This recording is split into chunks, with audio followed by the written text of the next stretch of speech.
l'immense plaisir d'accueillir, alors je marche sur des œufs pour l'appellation, Madame Audrey Hérisson, capitaine de vaisseau, commandant, école navale, ingénieur. J'en oublie très certainement, auteur de nombreuses publications dans différentes revues militaires et militaires, et qui va donc venir nous parler de la question de la guerre. Voilà, nous la remercions. Merci beaucoup.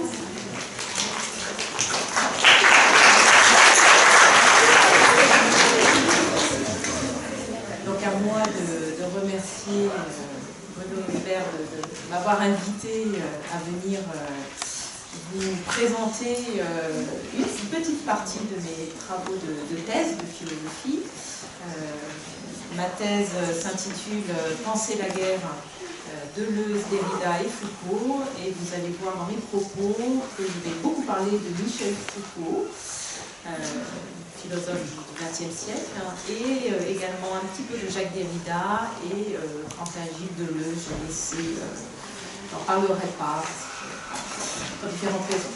Mais voilà, donc je vais attaquer. Donc pour aborder mon intervention s'intitule « Violence et guerre, question de légitimité et d'acceptabilité ». Pour aborder la question de la relation entre violence et guerre pour une société comme la nôtre, il faut d'abord s'interroger, à mon sens, sur la relation entre violence et liberté pour cette même société. En effet, je prends la notion de guerre dans un sens plus large que celui restreint aux guerres entre États. J'y admets également les formes de guerre internes à l'État ou à l'entité politique. Il y a, à mon sens, deux paradigmes principaux de la guerre. Le paradigme de la guerre dite classique, donc celle de la guerre étatique, des guerres mondiales, de la guerre actuelle en Ukraine, etc. Et le paradigme que j'appelle le paradigme de la lutte des classes, qui est celui de la guerre, qui est celui des révolutions, des guerres intérieures, de la guerre sociale, des guerres civiles. Le premier paradigme correspond à la guerre comme polémos, pour reprendre un terme grec, et le second à la guerre comme stasis, c'est un terme un petit peu moins connu. Cette différenciation entre guerre extérieure, guerre intérieure existait déjà dans la Grèce antique. Alors vous pouvez aller lire Thucydide, voilà, et vous trouverez les deux termes. Je précise également que j'inscris ma réflexion dans un cadre spatio-temporel bien précis, celui que Michel Foucault appelle l'épistémé moderne, qui, dans l'histoire des pensées telle qu'il la conçoit, concerne le monde occidental depuis le tournant du XVIIIe siècle, c'est-à-dire depuis la Révolution française. Voilà, donc assez restreint. Le sujet de mon intervention, la relation entre violence et guerre, pour une société comme la nôtre, se présente en premier abord de façon simple. La guerre fait usage de la violence, soit de façon légitime, c'est-à-dire en respectant les normes fixées, soit de façon illégitime. Mais continue-t-on à parler de guerre pour une guerre illégitime? Je vous parlerai notamment de l'emploi du terme de terrorisme, mais aussi du terme de guerre juste, que l'on a vu ressurgir il y a quelques années, justement, comme guerre contre le terrorisme. Vous voyez qu'il me faut d'abord commencer par parler du cadre dans lequel nos sociétés occidentales envisagent aujourd'hui l'utilisation de la violence et qui impose une réflexion entre liberté et violence, avant d'aborder la question du lien entre violence et guerre. Donc, ma première partie s'intitule « Violence et liberté, un double cadre normatif et social ». Alors, dans les sociétés occidentales, la liberté est une préoccupation majeure, qui vient juste derrière celle de la préservation de la vie. La biopolitique de l'épistémé moderne est en effet, selon Michel Foucault, une forme de gouvernementalité, toujours sur le terme, bienveillante, qui s'appuie sur un dispositif disciplinaire hérité de l'épistémé précédente, donc pour assurer le bien-être de la population.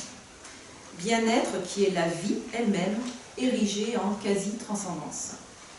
La biopolitique met en œuvre, au nom de cette quasi-transcendance de la vie, le pouvoir de faire vivre ceux qui restent dans le cadre de la norme, ou de rejeter dans la mort ceux qui en sortent. Le savoir sur lequel se base la biopolitique et qui permet d'élaborer cette norme est, toujours selon Foucault, celui de l'économie politique. Cette science met en balance les libertés individuelles ou sociales, comme celle d'échanger, d'entreprendre, de choisir ses biens de consommation ou son travail, avec les interventions liberticides de l'État qui visent à réguler le marché, à permettre la survie de la population. Ainsi, le biopouvoir oscille en permanence entre les préconisations des théories du libéralisme économique et celles opposées de l'interventionnisme d'État, afin de trouver la meilleure solution pour préserver la vie de la population tout en garantissant au maximum sa liberté. Dans les sociétés biopolitiques, la guerre et la violence sont considérées au prisme de ce savoir et de sa logique utilitariste. Dans le cadre normal, en tant qu'elles contreviennent à la volonté de faire vivre, en apportant la mort, elles ne peuvent qu'être exclues. Néanmoins, en tant qu'elles sont les instruments nécessaires pour rejeter dans la mort ceux qui sortent du cadre, elles gardent une place particulière, exorbitante, dans le dispositif sécuritaire et disciplinaire. Ces sociétés gouvernementalisées, gérées dans un cadre normatif strictement délimité, sont comme figées de terreur face à des actes de violence extrême qui sortent de ce cadre et des marges qui servent à ramener dans le cadre ceux qui s'en écartent. Ces actes, qualifiés de terroristes, font surgir la possibilité inacceptable et inenvisageable d'une perte de contrôle politique sur la société gouvernée. Si le terme terrorisme se rapporte d'abord à la terreur que provoquent parmi les populations les violences exercées lors de ces actes commis justement à cet effet de terroriser, il y a aussi toute une dimension sociale et politique qui va au-delà de cette première définition. Les nombreuses tentatives de définition du terrorisme, qu'elles soient juridiques ou non, se sont toujours révélées insatisfaisantes. Comme si on essayait de ranger, sous cette même dénomination de terrorisme, toujours plus de cas différents, initialement non répertoriés car non encore survenus. À défaut de pouvoir définir le terrorisme de façon satisfaisante, on lui accole un adjectif dont le sens est moins équivoque. On parle par exemple de terrorisme islamiste. Les définitions du terrorisme se sont toujours révélées insatisfaisantes, également parce que les critères normatifs de délimitation du cadre et de ses marges peuvent faire l'objet d'interprétations diverses. Le cas des partisans, terroristes pour les uns, ceux qui pâtissent de leur violence, bien sûr, et héros pour les autres, ceux qui voient dans leurs actes le courage de s'opposer à l'oppression et la voie vers la liberté, cette fameuse liberté, est un exemple symptomatique de cette oscillation entre liberté et violence. Il y aurait comme deux faces d'une même pièce de monnaie, l'une portant la liberté, l'autre la violence, une pièce de monnaie que l'on peut retourner pour faire apparaître une face ou l'autre. Voilà. Et donc j'ai introduit par cette image le concept de biface, liberté-violence, dont je vais me servir. Voilà. Donc, comme je vous disais, cette partie, je parle d'un double cadre, donc on a un premier cadre et un second cadre ensuite. Je vais vous parler maintenant du premier cadre. Et ce cadre a une limite, qui est une limite de légitimité, justement de ce biface liberté-violence, et qui est très lié à la notion de crime. Alors, le cadre normatif, ce premier cadre, est celui dans lequel s'exerce une forme de répression insidieuse qui a pour objectif d'empêcher tout écart par rapport aux normes établies par la société.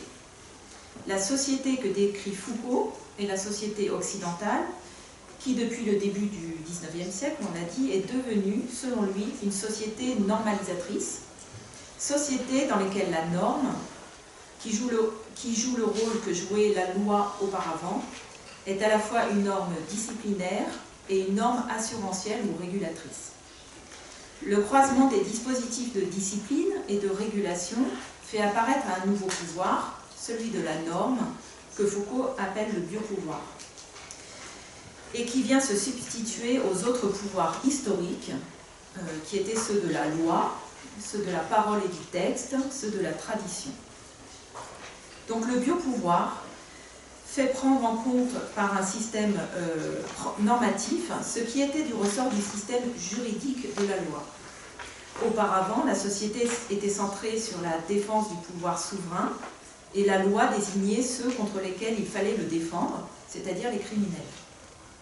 Avec le biopouvoir, la société utilise la norme pour désigner un danger contre elle-même. Le fou, le délinquant, le pervers sexuel ou la normale. Donc la normale avec un A privatif, celui qui sort de la normalité, qui dévie par rapport aux normes établies, a un statut paradigmatique dans les travaux de Foucault. Dans ce cadre régi par des normes sociales, la violence illégitime est celle qui ne respecte pas ces normes. Je conserve la qualification de violence illégitime ou criminelle et je n'utilise pas celle de violence anormale, non pour m'éloigner des considérations foucaldiennes de Foucault, bien au contraire, mais pour traduire le fait que le remplacement par le système normatif du système juridique n'a pas modifié le vocabulaire essentiellement juridique qui est utilisé autour de la question de la violence. Le vocabulaire de la loi, donc on a légitime, illégitime, criminel, etc., hérité de l'épistémée classique, celle qui précède l'épistémée moderne dans laquelle nous sommes, reste en effet celui communément utilisé, même s'il s'inscrit dorénavant dans un contexte immanent de normes et non plus dans un contexte transcendant de loi. Néanmoins, dans cette immanence normative, le risque de confusion du registre normatif éthico-social et du registre juridique est grand. C'est notamment le cas pour les notions de légitimité et de légalité, ou celles d'illégitimité ou d'illégalité. Or, la légalité désigne la stricte conformité à la loi, alors que la légitimité se rapporte plus légèrement au bien fondé, c'est-à-dire à ce qui est fondé sur la norme en vigueur. Cette norme, fruit d'un consensus social, est l'émanation de quasi-transcendantaux valant comme transcendantaux éthiques ou moraux. Donc il est important de rappeler ici que dans cette approche foucaldienne de la société, ce n'est pas l'État qui exerce un pouvoir disciplinaire et régulateur sur les corps et les populations, mais bien la société elle-même qui, en décidant des normes à suivre, utilise l'appareil étatique, les institutions de l'État, pour exercer ce pouvoir politique, de façon plus ou moins visiblement coercitive. L'état de la biopolitique n'est pas celui du souverain, qui usait du glaive pour punir le criminel hors la loi. Il est l'appareil qui permet à la société de s'autoréguler, de s'auto-normer, de s'auto-surveiller et de désigner en son sein les anormaux à redresser. Ces anormaux sont ceux qui ne rentrent pas dans la norme sociale, mais la société normative, régulatrice, ne perd pas tout espoir de les faire revenir dans la norme. Elle les enferme dans des hôpitaux, des prisons ou autres dispositifs de surveillance et les travaille au corps ou à l'esprit. S'ils montrent des signes de rédemption, si le redressement disciplinaire a fonctionné, elle les remet en liberté. La liberté est en effet sacrée pour cette société normalisatrice de sécurité qui se donne le nom de démocratie. Par sacré, nous entendons que cette société se construit elle-même autour de cette idée de liberté, qu'elle y accorde une importance primordiale, première, quasi transcendantale. Pour Jacques Derrida, la liberté pure, originaire, est au cœur du concept de démocratie. Je le cite, « La liberté, c'est au fond la faculté ou le pouvoir de faire ce qu'on veut, de décider, de choisir, de se déterminer, de s'auto-déterminer, d'être maître et d'abord maître de soi. » Fin de citation. Mais ce cœur de la démocratie, cette liberté, est justement ce qui fragilise, voire met en danger mortel, la démocratie et donc la société. Derrida parle d'auto-immunité ou de suicide de la démocratie. On comprend aisément que cette liberté-là soit le socle d'une société qui fait le choix de se gouverner elle-même. On a usage de dire que la démocratie, c'est le gouvernement du peuple, par le peuple, pour le peuple. Et l'on comprend aussi aisément que cette société ne peut pas se renier elle-même en privant de liberté une partie d'elle-même. Elle doit pouvoir accorder le droit à l'erreur et à la rédemption. Elle a le choix entre respecter ses valeurs, ses fondements, et prendre le risque de disparaître, et renier ses valeurs et finalement disparaître en tant que démocratie au profit d'une autre forme politique, dictature ou autre. Les normes sociales fonctionnent donc comme des valeurs éthiques ou morales. Elles émanent de fondements immanents, mais quasi transcendantaux. La vie avec un grand V, mais aussi la liberté avec un grand L, qui chez Kant est une idée transcendantale. Si nous reprenons maintenant nos propos foucaldiens sur le cadre normatif, nous voyons que le développement de la société de surveillance et de sécurité, normalisatrice et régulatrice, va de pair avec la prise de conscience progressive de ce choix, ou plutôt de ce non-choix, devant lequel se trouve toute démocratie. Pour tenter de se prémunir des risques qu'elle encourt de la part de ses propres membres, la société a mis en place des dispositifs pour détecter ceux qui pourraient lui nuire, les surveiller et dès le franchissement d'une limite fixée au moyen de normes qui sont le résultat d'un consensus social et non au moyen de lois transcendantes, dès le franchissement de cette limite donc, les enfermer, les priver de cette liberté si chère. Or, contrairement à ce qu'une lecture trop rapide de Foucault pourrait laisser entendre, ces anormaux, délinquants, criminels, fous, etc. ne sont pas exclus au sens strict de la société. Certes, durant leur enfermement, ils ont un statut de paria. D'ailleurs, s'ils sont privés de liberté, c'est bien pour signifier, les marquer de ce signe fort, qu'ils ne sont pas les bienvenus dans cette société qui chérit la liberté. Mais malgré tout, la société s'en occupe, s'en préoccupe, tente de les redresser, de leur offrir la possibilité de se racheter, de reprendre le droit chemin des normes établies et acceptées par tous. La société ne désespère jamais vraiment de leur cas. Elle se fait en effet une haute idée d'une de ses missions éducatives, la poussant à offrir la possibilité de la rédemption, ce que Foucault suggère lorsqu'il aborde l'ambition édificatrice du panopticon. La société normative aménage ainsi une certaine marge de manœuvre pour pouvoir amortir les déviations et s'offrir une capacité de résilience. Toute transgression doit pouvoir être considérée comme réversible. Un redressement par sanction, la privation de liberté, doit suffire à ramener le déviant dans le cadre de la norme et ainsi à lui pardonner et à effacer à jamais sa faute. L'utilisation du vocabulaire lié au pardon suit la même logique que celle explicitée précédemment pour le vocabulaire lié à la loi, légitime, criminel, etc. Il me permet de donner à la réversibilité de l'action criminelle, qui est celle du non-respect des normes, la connotation éthique et morale sous-tendue par ce choix de rédemption sociale. Ces criminels ou anormaux, qui ne respectent pas les normes de vie sociale, sont socialement pardonnables et ne sont pas désignés comme ennemis de la société. L'exclusion du criminel est temporaire, celle de l'ennemi lui est consubstantielle et définitive. La qualification d'ennemi est réservée à un vocabulaire de la guerre et est réservée à celui qui est toujours et a toujours été extérieur à la société. Donc l'expression « ennemi intérieur » est un oxymore, même si elle désigne une réalité que la société ne veut pas admettre. D'ailleurs, la société de sécurité a mis en place un dispositif normatif chargé de servir de seuil ou de niveau d'alerte devant ce grand danger qui la guette. L'agression depuis l'intérieur d'elle-même qui peut la mener au suicide démocratique. Donc j'aborde ce deuxième cadre qui me permet de montrer cette autre limite que j'appelle seuil de légitimité du biface liberté-violence et de parler de la notion d'impardonnable. Donc le deuxième cadre social, qui englobe le premier cadre normatif et qui l'excède, devient nécessaire lorsque l'on comprend que la totalité formée par le premier cadre normatif et ses marges ne suffit pas à décrire la réalité d'une société. Il existe des cas de transgression aux normes qui vont au-delà de ce que la société peut admettre. Des violences qu'elle ne peut envisager de la part d'un de ses membres et qui ne lui paraissent pas pardonnables. Le cas paradigmatique de ces cas hors normes est bien celui du terroriste, non pas de l'étranger, mais bien celui qui appartient à la société, qui se place à la fois en dehors des normes et de tout cadre social de rédemption. Son existence n'est pas envisageable parce qu'il met en échec le fonctionnement autorégulateur démocratique.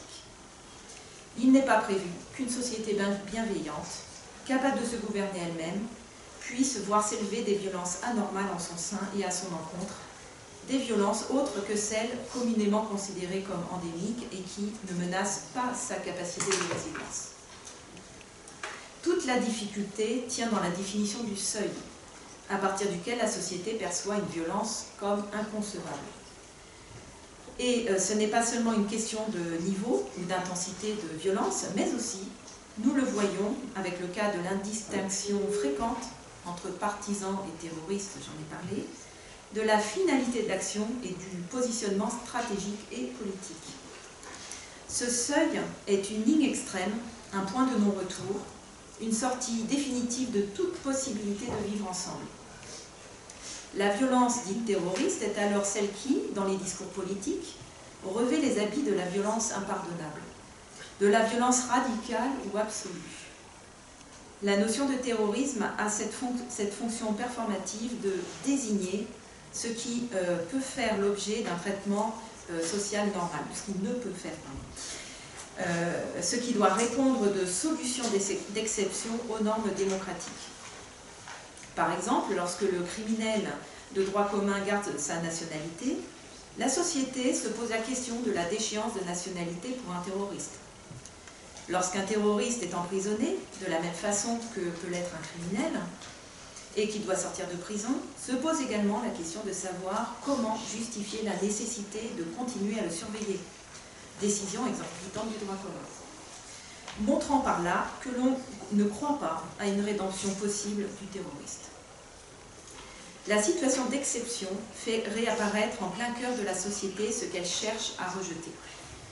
En voulant extérioriser, exclure définitivement ce qu'elle n'arrive pas à intégrer, ce qui défie sa capacité de résilience et menace sa survie, la société normalisatrice cherche à conjurer un mal dont elle ne peut tout à fait se débarrasser, ou envoyer ailleurs. Elle ne peut que cacher ou enfouir ce monstre qui la terrorise. Elle ne peut que nier ce qu'elle ne comprend pas, c'est-à-dire ce qui va à l'encontre de sa rationalité. Ce qui est rejeté, symboliquement à défaut de pouvoir le faire physiquement, au-delà des marges de la rédemption et du seuil du cadre social, est assimilé au chaos. La liberté serait, en dernier ressort, le pouvoir d'exercer la violence d'exception, liberté que l'État seul s'arroge par son monopole de la violence légitime. L'ensemble des actes terroristes n'a pas de bord. Il n'est pas quantifiable ou mesurable. Sa contenance et ses limites sont infinies. Le concept de terrorisme est un concept par défaut, ou fourre-tout, dans lequel on verse tout ce que la rationalité normative ne peut ou ne veut appréhender. La principale difficulté liée à cette notion de terrorisme tient à la confusion entre les deux registres, l'un éthico-social et normatif, l'autre politique et juridique. Confusion à la fois subie et due au remplacement de transcendantaux, jouant auparavant un rôle clé dans l'établissement des valeurs éthiques et morales, par des quasi-transcendantaux. Le mode de gouvernementalité de l'épistémé moderne, qui est celui de la démocratie, doit sa survie politique à un combat permanent, à un duel face à un adversaire difficile à identifier. L'intention de faire régner la terreur au sein d'une population exprime une volonté que l'on peut aussi qualifier de politique. Ninon Granger écrit que le terrorisme peut être vu comme, je la cite, une prétention à instaurer un état de guerre dans une unité politique. Fin de citation. L'état de guerre, comme l'état de siège, sont des états d'exception. Cela implique que cette volonté politique que montre le terroriste est celle de faire sortir la société du cadre normal de son fonctionnement, de faire chanceler l'État dans sa qualité d'intégrateur et de défenseur des normes sociales, et par là de faire perdre l'unité politique de la population sur son territoire. Le combat se fait alors violence contre violence. L'État, garant du bon fonctionnement de la société normalisatrice et donc de la maximisation du niveau des libertés, use de violences légitimes pour éliminer les violences illégitimes, faisant monter par là le niveau global de violence dans la société au détriment des libertés.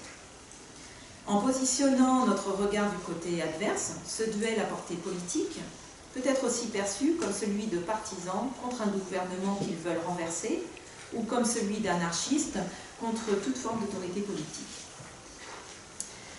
Je vais parler maintenant, dans une troisième sous-partie, d'aller au-delà de cette extrémité et du double cadre normatif et social et de parler plus précisément de la violence radicale. Donc, comment le dispositif normatif de l'épistémé moderne recrée-t-il une dimension éthique et morale à partir d'une rationalité avant tout politique et juridique? Les quasi-transcendantaux peuvent-ils valoir comme nouveaux transcendantaux éthiques et moraux? Dans une société biopolitique, ces principes d'action, tu ne tueras pas, par exemple, deviennent des normes. Et la morale devient la recherche de ces normes, c'est-à-dire des limites entre ce qui est dans la norme, ne pas tuer, et ce qui est en dehors de la norme, tuer. Donc ça, c'est le premier cadre normatif. Donc la morale a ainsi ce rôle social de fixer les premières limites entre ce qui est bien, bon ou juste dans les normes, et mal, mauvais, injuste, c'est-à-dire en dehors des normes. La violence peut alors être considérée, selon ses principes ou ses limites normatives, soit comme juste ou légitime, par exemple la légitime violence individuelle ou de groupe, ou la violence légitime d'un État, et être associée à un bien nécessaire, soit comme injuste ou illégitime, et être associée au mal. La légitime défense diffère de la violence légitime. La violence légitime est un monopole de l'État, marque d'une liberté entière et totale. La légitime défense, ou légitime violence, n'est pas une liberté, mais la mise en gage de la liberté. En effet, si la violence est jugée a posteriori légitime, alors il n'y aura pas de privation de liberté. La légitimité d'une action en légitime défense restera toujours soumise à la validation a posteriori d'une instance juridico-politique, alors que la légitimité de la violence d'État est acquise a priori.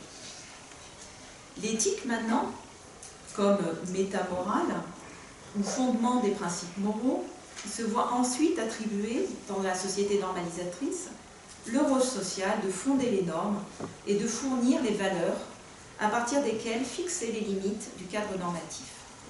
J'ai considéré, à la suite de Foucault, que le quasi-transcendantal premier pour ce champ politico-social de la biopolitique était celui de la vie.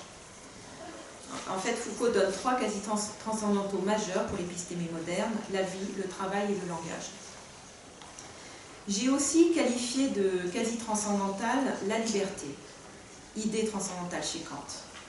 Celle-ci est reprise en tant que quasi-transcendantale au sein de l'immanence positiviste de l'épistémé moderne.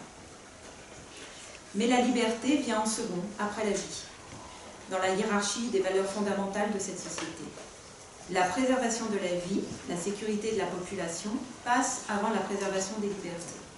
Néanmoins, ces libertés sont une revendication forte des citoyens d'une démocratie dont le gouvernement doit tenir compte s'il veut survivre politiquement. Ces quasi-transcendantaux s'imposent donc aux politiques. Si les limites du cadre normatif sont fixées par le résultat d'un combat éthico-social entre les quasi-transcendantaux de la vie et de la liberté, combat permanent qui remet en jeu constamment ces limites normatives, je n'ai pas encore expliqué le fonctionnement du seuil du cadre social plus large à partir duquel la violence devient plus qu'illégitime, à partir duquel elle est dite extrémiste, radicale ou absolue. L'idée de seuil amène celle d'une délimitation, d'un cadre et donc d'un ensemble. Or, cet ensemble se présente comme une totalité, puisqu'il comprend en son sein ce qui est dans les normes et hors des normes. Quelle extériorité pourrait-il exister à cette totalité? Ou même quelle bordure, seuil ou extrémité pourrait-on lui attribuer? L'au-delà d'une totalité n'est-il pas l'infini? un infini non atteignable depuis cette totalité. C'est en fait l'incapacité à appréhender rationnellement la violence terroriste qui se traduit par l'utilisation des notions liées à l'infini, comme celles d'extrême ou d'absolu. Car les actes dénoncés comme terroristes sont bien réels, et en tant que tels considérés d'abord comme des actes illégitimes. Pour déterminer ce seuil extrême, il faudrait isoler les violences terroristes à l'intérieur de l'ensemble des violences illégitimes. Pour cela, il nous faudrait dégager deux types de violences illégitimes, comme deux utilisations différentes de la force en violation des normes établies. Une criminelle, qui se place en dehors des normes fixées par la société, mais qui reste dans un cadre social établi, comme si la transgression était admise, normale, et pouvait faire l'objet d'un redressement par sanction. Et une autre, terroriste cette fois-ci, qui se place à la fois en dehors des normes et en dehors de tout cadre social. La transgression n'est pas admise ni envisageable. L'utilisation du qualificatif terroriste est-il cependant judicieux?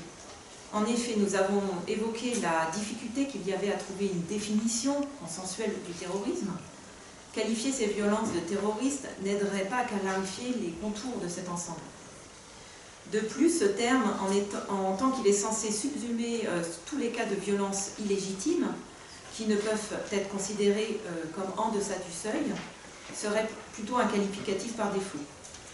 Or, le terme de terrorisme suggère un mode d'action précis, celui de susciter la terreur par la violence. D'autres modes d'action pourraient provoquer les violences illégitimes jugées tout aussi inacceptables, impardonnables, extrêmes, etc. par la société. La violence terroriste est un cas paradigmatique de ces violences illégitimes qui sont positionnées au-delà du seuil que nous cherchons à caractériser. Elle n'est pas la caractérisation d'une totalité qui serait le déversoir de toutes les violences illégitimes que la société ne veut pas pardonner et qui n'aurait a priori pas de délimitation. Cette totalité n'est donc pas une totalité. Si le terme de terrorisme est utilisé pour sa qualité performative permettant d'assimiler une menace politique à une menace contre la société et ainsi de justifier son élimination définitive, cela ne veut pas dire pour autant que toutes les violences au-delà de ce seuil sont des violences terroristes. Ne serait-ce en premier lieu du fait du doute qui s'installe sur la validité de la qualification de terrorisme. Ce seuil d'inacceptabilité sociale de la violence n'est pas un seuil d'ordre politique.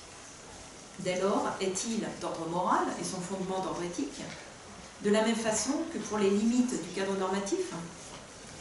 Le terme de radicalité et l'objectif radical peuvent également être utilisés pour qualifier des violences extrêmes, absolues ou terroristes.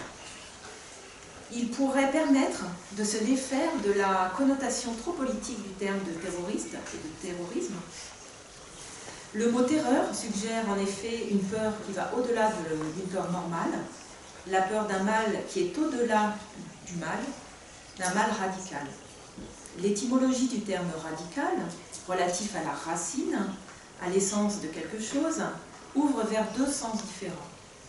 Un qui concerne le principe premier, fondamental, qui est à l'origine d'une chose, d'un phénomène, et un autre sens qui reprend l'idée de complet, total, absolu, sans exception ou atténuation. Chez Kant, le mal radical renvoie à la finitude originelle de l'homme, et donc au sens de la racine du mal, et non au sens d'un mal total ou absolu. L'homme est par nature enclin au mal, suivant 3 degrés, par fragilité ou faiblesse, par impureté ou confusion des motifs moraux et immoraux, et par méchanceté ou perversité du cœur. L'homme est anthropologiquement mauvais, mais il est métaphysiquement bon, puisque la raison pure pratique, la liberté, lui donne une loi morale universelle. Les 3 degrés du mal radical kantien correspondent à des typologies de motifs d'action mauvaises, qui sont notamment les violences illégitimes. Ils prennent tous leur racine dans la nature humaine et sont de ce fait excusables et pardonnables par les autres hommes enclins au même penchant. Le mal radical kantien reste donc en deçà du seuil d'inacceptabilité de la violence illégitime. L'atteinte de ce seuil, qui fait basculer la violence dans un au-delà de violence totale ou absolue, suppose que le mal ne soit pas d'origine humaine, qu'il soit inhumain. De ce double sens de radical, à la fois principe premier, cause ou origine, et totalité, absolue sans extériorité, intéressons-nous alors au second sens, qui est celui de l'extrémité absolue. La violence radicale, dans ce second sens, est celle qui dépasse le mal normal, qui va au-delà du mal. Elle est alors associée à cette notion à connotation théologique de mal absolu. Ce mal absolu, notion qui nous permet de nous détacher de la notion ancienne de mal radical vu précédemment, ne devrait pas pouvoir être du ressort d'un être humain. On imagine que seul un démon, un monstre ou une créature non humaine pourrait faire le mal absolu sur Terre. Pourtant, il existe dans l'histoire humaine de nombreuses illustrations de mal absolu fait par des hommes, ou du moins certains hommes qui ont été jugés pour avoir fait un mal qui ne pouvait être considéré comme le fait de l'homme. Ainsi, tuer son voisin pour lui voler un bien n'est pas considéré de la même façon que tuer aveuglement pour faire régner la terreur. Il y a une dimension d'inhumanité dans le terrorisme comme terreur aveugle, mais aussi dans ce qui est assimilé à une violence absolue ou radicale, qui semble être la clé que je recherche pour déterminer les frontières du deuxième cadre éthico-social. Celle qui marque le seuil où bascule la violence dans un mal non humain. Alors que les limites du premier cadre normatif peuvent être rapportées à celles d'une société particulière, le seuil d'inacceptabilité sociale de la violence revêt la dimension totale de l'humanité. Il est le seuil de bascule entre ce qui est humain et ce qui ne l'est plus. Ce seuil supposerait ainsi l'existence d'une morale universelle, d'une morale valable pour toute société. Excusez-moi. Donc, sortons alors maintenant de ce double cadre normatif et social que chaque société biopolitique met en place pour élargir notre réflexion sur la violence dans la guerre entre États ou entre entités sociales, c'est-à-dire entre plusieurs sociétés. Donc ma deuxième partie s'intitule « Violence et guerre », un double cadre politique et moral. Donc les critères de légitimation de la violence et d'acceptation du pardon pour la violence s'appuient, dans le cadre du BIFAS liberté-violence que l'on a vu, sur des normes sociales qui statuent à partir de notions quasi éthiques ou quasi transcendantales. Sur quels critères de légitimation, maintenant, le BIFAS guerre-violence, quant à lui, se construit-il? Existe-t-il des notions quasi transcendantales à partir desquelles sont fixées les limites et seuils de ce BIFAS?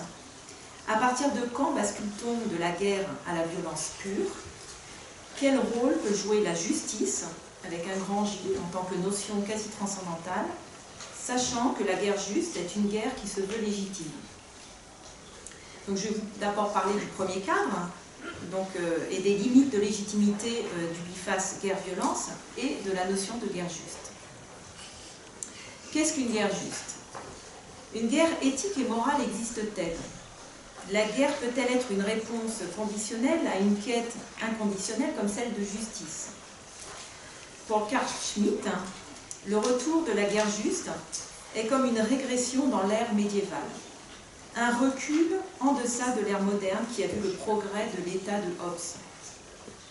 Cette réapparition de la guerre juste à l'ère contemporaine est pour Schmitt une aberration. Directement guidée par une justice transcendantale divine, la guerre juste de l'ère médiévale ne peut exister dans une ère positiviste, comme celle de l'épistémé moderne, qui a fait disparaître toute transcendance.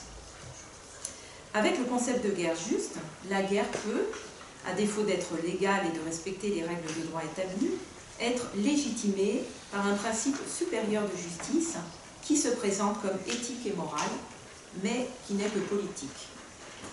Schmitt fait scandale en dévoilant que la guerre n'a besoin que d'une décision politique pour être légitime. Le droit sur lequel elle voudrait se reposer est subordonné au politique.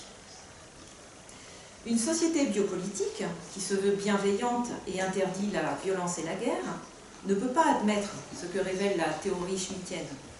et a besoin de justifier par une nécessité éthique et non politique la décision d'entrer en guerre.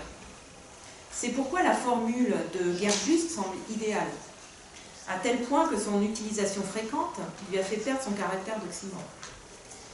Alors donc qu'aucune autorité morale n'est venue prendre la place de l'autorité divine à l'épistémie moderne, l'autorité politique n'est pas restée sans fondement qui puisse l'obliger. Elle doit répondre de ses actions et décisions, en dernière instance, devant une instance suprême, que cette dernière soit incarnée par la population ou par l'idée de force. Dans le premier cas, la population, l'autorité doit justifier de sa légitimité pour entrer en guerre, et si elle est à court d'arguments, elle peut faire appel au vieux concept médiéval de guerre juste. Dans le second cas, elle peut invoquer, comme du temps de l'absolutisme, ses intérêts propres, mais elle sera soumise au verdict final de la victoire. La notion de guerre juste peut être utilisée par les tenants du paradigme de la lutte des classes pour justifier d'une guerre auprès de l'instance suprême qui est la population des prolétaires, voire auprès de l'humanité même, vue comme une extension naturelle du prolétariat. Staline, notamment, a utilisé la notion de guerre juste pour justifier auprès du prolétariat l'entrée en guerre classique, c'est-à-dire non révolutionnaire, de l'URSS.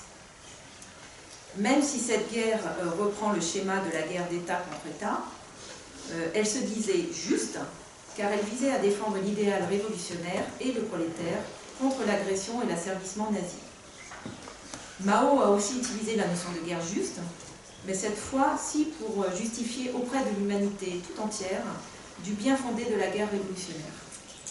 La révolution maoïste est présentée comme une guerre juste, même si elle est une guerre d'agression, car elle vise l'injustice elle-même dans sa totalité, c'est-à-dire l'injustice que l'humanité entière subit de la part d'une minorité d'elle-même. Mais la notion de guerre juste est également utilisée par les tenants du paradigme de la guerre dite classique. La guerre contre le terrorisme a été présentée comme une sorte de guerre sainte ou de guerre juste contre le mal. Cette guerre nécessite une justification particulière, car l'ennemi ne correspond pas au canon du Justus Hostis. Donc en latin, cet ennemi juste, l'ennemi étatique que l'on est censé combattre sans haine. La guerre juste serait alors l'expression de l'atteinte des limites dans chacun des deux paradigmes, quand la légitimité de la guerre ne peut plus être portée ni par l'un ni par l'autre. Le passage dans l'illégitime peut encore rester acceptable jusqu'à un certain seuil s'il est justifié par la rhétorique de la guerre juste. L'instance suprême qui fixe les normes, limites et seuils d'acceptabilité de la guerre, dans le cas des sociétés biopolitiques, est toujours la société. La notion quasi-transcendantale de justice est le fondement quasi-éthique des deux paradigmes de la guerre, Polémos et Stasis, qui leur commandent de rester légitimes, c'est-à-dire dans les limites normatives que fixe la société. Tant qu'elle reste légitime, la guerre est acceptable et acceptée par la société. La notion de guerre juste devient nécessaire et est invoquée ostensiblement lorsque ces limites ne sont plus respectées. La guerre juste devrait être un oxymore, mais elle est utilisée comme un pléonasme. Dès lors, le redoublement de l'effet de justification ne peut que vouloir cacher une sortie du cadre de la guerre justifiable. Encore un petit peu ? Oui. Encore un petit peu. 10 minutes. Parfait. Donc j'arrive au deuxième cadre et je vais vous parler du seuil d'inacceptabilité du biphase guerre-violence et vous parler de la notion de génocide. L'idéologie, je retire toute connotation négative à ce terme. L'idéologie humanitaire de l'épistémie moderne est celle d'une universalisation éthique des droits de l'homme, telle que forgée par consensus dans l'histoire des sociétés biopolitiques. Elle est donc celle d'une extension de ces principes à la totalité de l'humanité. Cette totalisation lui donnant un caractère proche d'un quasi-transcendantal éthique. Cette volonté de faire émerger une morale qui soit universelle et qui vienne contrecarrer le positivisme politique tel que le conçoit Schmitt, s'exprime dans une eschatologie pacifiste et qui ne peut souffrir d'exception. Même les terroristes ne doivent pas être exemptés de ces droits universels. Donc Michael Walzer propose quant à lui une morale universelle qui ne verse pas forcément dans le pacifisme, sans pour autant donner raison à Schmitt, une morale humaine instinctive dont l'existence se révélerait au travers de l'utilisation de l'outil conceptuel de la guerre juste. Donc je vais passer un petit peu pour quand même arriver à tout dire. Donc ce qui est intéressant avec la théorie de Walzer, c'est c'est le concept de non-intervention. La non-intervention dans les affaires intérieures d'un État, au sein duquel existe une situation humanitaire grave, interroge en tant que situation limite les normes des théories libérales. Alors qu'une intervention militaire pour des raisons politiques ou libératrices, à la demande d'un peuple souhaitant de l'aide extérieure pour se libérer du joug d'un souverain tyrannique, ne peut pas être considérée comme acceptable, l'intervention pour des raisons humanitaires pourrait le devenir. Donc le seuil d'inacceptabilité des violences exercées dans un État souverain, violences considérées comme inhumaines et exigeant une intervention en exception des principes de l'ordre international libéral, est celui pour Walzer du génocide, c'est-à-dire du nettoyage ethnique ou du massacre systématique d'une communauté religieuse ou nationale. Le génocide, cette guerre-crime contre l'humanité, qui opère jusqu'au nom de guerre, correspond au seuil d'inacceptabilité de la guerre, qui est ici une guerre civile dans un État voisin, à partir duquel elle est considérée comme impitoyable. Donc la notion de pitié est une notion quasi transcendantale qui me permet de fixer le moment à partir duquel on bascule du seuil au-delà du seuil. Et je m'appuie de nouveau sur Jacques Derrida, qui donne à la notion de pitié, en apprenant chez Rousseau, une valeur quasi transcendantale. La pitié est une faculté naturelle qui permet l'identification de la souffrance de l'autre à la sienne. L'état de nature, avant la conditionnalité humaine sociale, connaît une violence sauvage et instinctive, dénuée d'intention morale. La pitié conditionnelle est alors donnée en fonction du niveau de souffrance et du contexte de violence. Comme lorsque le crime devient impardonnable, la pitié ressentie dans la guerre infligée aux autres peut devenir radicalement insoutenable, moralement insupportable. Et c'est là qu'on peut basculer. Donc, au-delà du seuil d'inacceptabilité, tout à l'heure je vous avais parlé de violence radicale, on peut parler également de violence radicale, mais également de violence irrationnelle dans le cas de la guerre. Comment, en fait, un être humain peut-il agir d'une façon qui excède toute rationalité humaine, notamment dans le cadre de génocide, pour continuer dans cette pensée. Il semble que tous les passages aux actes extrêmes qui marquent le seuil de bascule de la violence radicale l'ont été après un processus préalable de déshumanisation. Non pas de l'auteur de la violence, mais bien de la victime. Que ce soit dans le cas de la Shoah ou dans celui du génocide rwandais, par exemple, les victimes ont d'abord été ramenées à une animalité, ont été dépossédées de leur humanité. Ainsi, la violence radicale excède, dans ces cas, le cadre d'une humanité, non pas parce que celui qui l'exerce n'est pas humain, mais bien parce qu'il se persuade que sa violence ne se dirige pas vers des êtres humains. Mais comment expliquer ce renversement de l'inhumanité du bourreau à la déshumanisation de la victime? Nous pourrions d'abord parler du rôle de l'empathie dans l'acte de violence. Je ne m'étendrai pas, mais si vous voulez me poser des questions, je pourrai. Et on a également un autre phénomène psychologique, qui est celui de projection, qui est le processus inverse à celui de l'empathie. La projection consiste à attribuer mentalement à quelqu'un d'autre ses propres sentiments, dans le but de se sortir d'une situation émotionnelle vécue comme intolérable. Donc ainsi, le bourreau, conscient d'avoir à ou de vouloir commettre un acte inhumain, projette inconsciemment dans sa victime cette inhumanité. C'est ainsi ce n'est plus lui qui se déshumanise par son acte, mais la victime qui d'ores et déjà n'était plus humaine. L'empathie n'a même plus besoin de fonctionner, par exemple, puisque le bourreau ressent par avance l'horreur de sa propre inhumanité. Il la projette alors sur l'autre pour s'en débarrasser. Ce qui pourrait lui revenir par empathie ne serait qu'un pâle écho de sa propre émotion qu'il absorbe déjà tout entier. Donc la ratio, la pensée rationnelle juridico-politique, fonde le seuil d'inhumanité sur le critère de l'irrationalité de l'acte. Un homme qui dispose de toutes ses capacités rationnelles ne peut pas infliger à un autre homme une violence inhumaine. Ces capacités rationnelles bloquent psychologiquement l'acte inhumain en agissant de la même façon que les interdits moraux. Mais il existe, on l'a vu, des possibilités de contournement de ce blocage rationnel.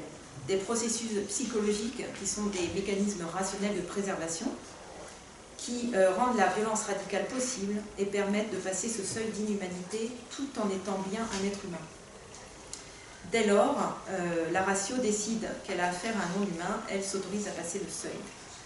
Or, les critères de cette décision purement spéculative, censés être communs à l'humanité, ou du moins aux sociétés normalisatrices que nous étudions, ne sont pas clairement établis. Cela met en évidence la fragilité de cette barrière censée protéger la société humaine et pose la question de la capacité de la ratio à remplacer une véritable faculté éthique et morale. Voilà, je vais m'arrêter là pour les questions.